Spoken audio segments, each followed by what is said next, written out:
देखिए बहन लोग, शिव चर्चा का बहुत सुंदर भजन लेके आई हूँ। अगर यह भजन आप सभी को पसंद आए तो चैनल को सब्सक्राइब करें, शेयर करें और लाइक करें। कमेंट में हर हर महादेव जरूर से लिखिए। तो चलिए सुनिए यह भजन।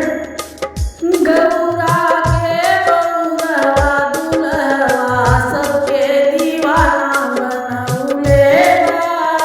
गौरा के बउरवा दुल्हवा सबके दीवाना बनौले बा। सबके दीवाना बनौले बा। सबके दीवाना बनौले बा। गौरा के बउरवा दुल्हवा सबके दीवाना बनौले बा। अपने तका